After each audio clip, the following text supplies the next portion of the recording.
中山買樓邊度好？提前帶你摸一摸啊 ！Hello， 大家好啊，我係阿豪啊。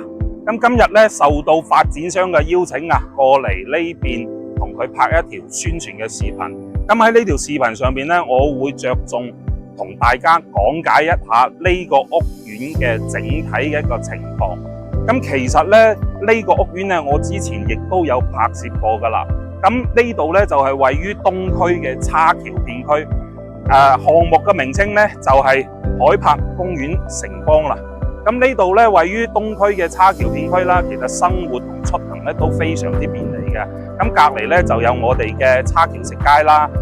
生活嘅話咧就有我哋嘅南下市場同埋利和商場啊，成個商圈都係非常之好嘅。咁同埋我哋後邊咧就係我哋三甲醫院嘅博愛醫院啦。學校嘅話咧，我哋呢度係朗晴小學啦。隔離前邊就會有一個幼兒園嘅。咁其實講翻呢度嘅片區咧，生活除咗生活出行便利之外咧，其實對於我哋中山嘅核心區域嚟講咧，呢度係一個比較濃郁嘅生活配套嘅一個商圈啊。咁往前邊行咧，就係我哋嘅博愛路啦。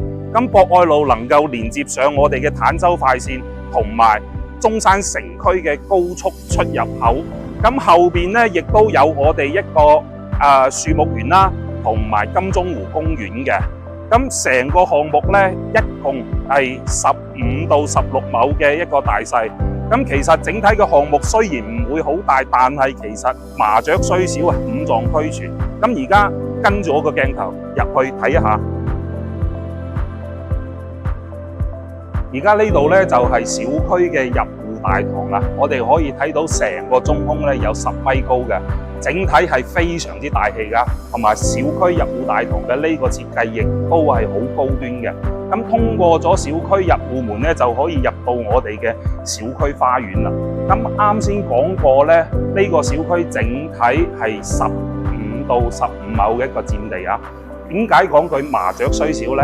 咁佢成個區咧，一共會有7座樓宇組成嘅，其中高層2座別墅、4座同埋1座嘅商業體。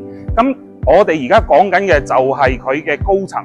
咁佢高層係21到22層嘅2梯3戶嘅一個設計。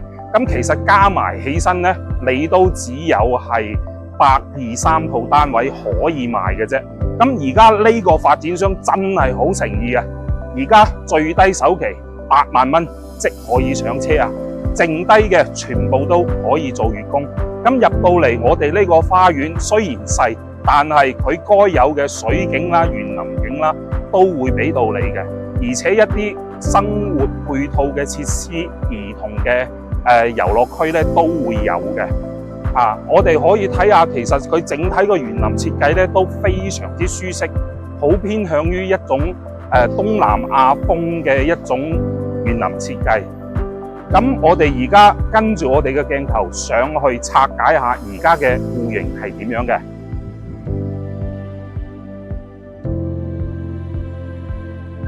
好啦，今期我想為大家重點拆解一下123方呢個戶型啊。咁首先，我哋呢度係電梯廳嘅出嚟嘅位置，呢度等同於係你嘅獨立嘅空間使用嘅2梯3戶，電梯出嚟呢邊係消防門，對面仲會有一條電梯嘅。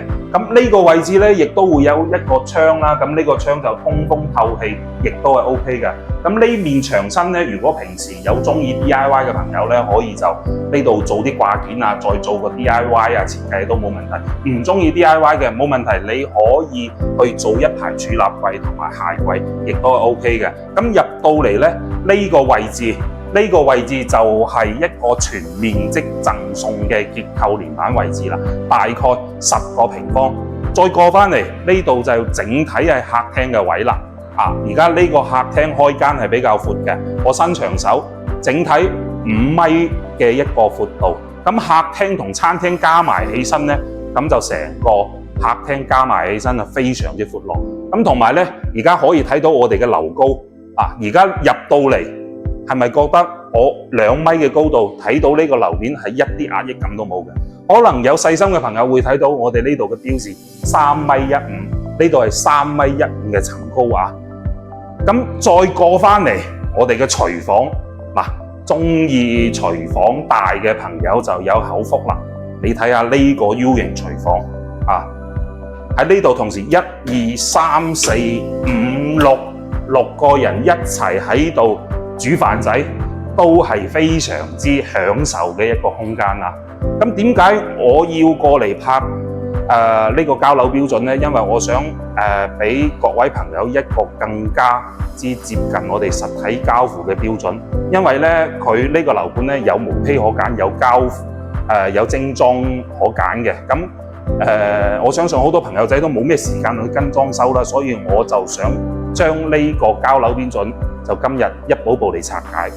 咁呢度一埲牆呢，上邊會有顯示到我哋呢個交樓標準嘅每一個位置嘅一啲品牌啊，同埋一啲設計。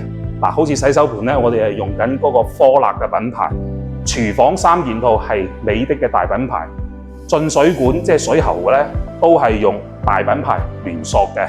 咁其他噼里呱啦嘅嗰啲設備都係用大品牌嘅，而且我哋牆面啦、外牆啦，同埋一啲瓷磚嘅工藝咧，都會喺呢度好整體咁樣顯示。咁我亦都歡迎各位朋友抽時間過嚟，同我一齊嚟慢慢睇下佢呢個交標係點樣。然之後我哋再睇下一個整體嘅戶型。呢邊咧係一個公共衛生間嘅位置啦，咁亦都好闊落。呢度有一個大嘅窗台啦，係咪？再過返嚟咧就係房間嘅位啦。呢邊有2個房間咧係朝東邊嘅，咁亦都配咗我哋落地嘅一個大嘅玻璃窗，咁光線採光亦都係好通風嘅。咁過返嚟咧，我就係我哋嘅主人房位啦。呢個主人房咧真係個空間感咧相當之 OK。咁呢邊咧亦都可以做個衣帽間啦，然後呢度就係我哋主人房嘅衛生間。咁整體嘅空間尺度感咧亦都係冇問題。咁至於我哋樣板間顯示到嘅，我哋將個陽台托咗出去。而家我哋出嚟睇下呢個陽台托咗出去嘅效果係非常之好嘅。點解呢？因為我哋呢個陽台嘅闊度啊，有2.5米闊。我而家伸長手都係碰唔到牆身嘅。咁整體佢嘅長度呢，亦都係有9米長嘅。咁再加埋托咗出嚟嘅整體嘅客廳嘅大細呢，已經係超過咗50個平方有多㗎啦。咁其實交樓標準呢就好重要嘅，因為可以顯示到我哋成個發展商嘅一個質量嘅保證，係咪？咁其實呢個屋苑呢，2個戶型呢，105方同123方呢，我更傾向於123方呢個面積嘅。因為點解呢？我哋好多朋友都中意好享受一個空間感嘅一個設計。咁123方呢個戶型呢就好適合我哋啦。咁最後亦都講下佢而家發展商嘅價格啦。咁如果係毛坯嘅話呢，就大概就係11,000至11,500嘅均價。如果係帶裝修，呢個發展商真係好誠意嘅，只需要加1000蚊，1000蚊就可以按照而家咁樣嘅精裝交付標準交到俾你啦。咁你覺得呢個交付標準合唔合你心意呢？咁就呢度就下回分解啦，係咪？各人有各人嘅所需。好啦，今日整體呢個125方嘅戶型呢，我哋就講完啦。105方嘅我亦都歡迎大家可以後台私信我，或者現場親臨嚟去了解感受一下。好，最後都係嗰句，中山買樓唔煩惱，記得一定揾阿豪。下期見。